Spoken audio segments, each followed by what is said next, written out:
Disco হোটেলে চলে আসলাম দুপুরের খাবার খাওয়ার জন্য। এই হোটেলটি শিলিগুড়ি শহরের একটি স্বনামধন্য হোটেল।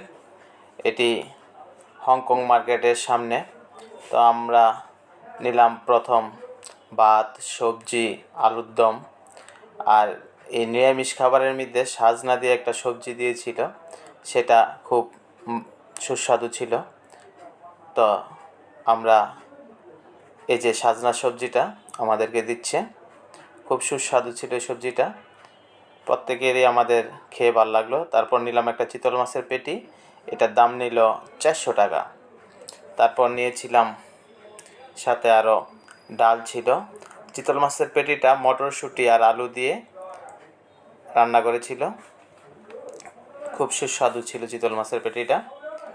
তো আবার নিয়েছিলাম মাটন কষা, এটাও নিয়েছিল 400 টাকা। আর নিয়েছিলাম আর একটা শোল মাছের ঝোল। শোল মাছের 2 পিস শোল মাছ দিয়ে, এই যে 2 পিস শোল মাছ আলু দিয়ে রান্না করছে, এটা নিয়েছে 300 টাকা।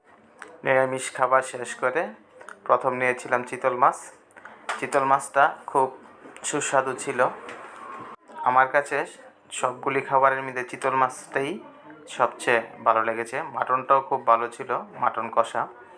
আর শোল মাছটা তেমন ভালো লাগে নাই।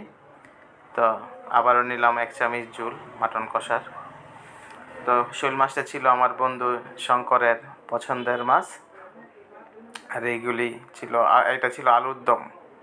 আলুর দমটাও ভালো ছিল, পোস্ত দিয়ে আলুর দম রান্না করেছিল।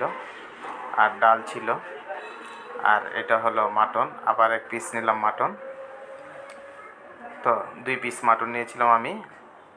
আর এই হলো আমার বন্ধু চন্দন। তা অনেক দিন পর আসলাম শিলিগুড়িতে। এতদিন আমার ভিসা ছিল না, তাই আসতে পারি নাই। তো 3 জন একসাথে আসছি শিলিগুড়িতে।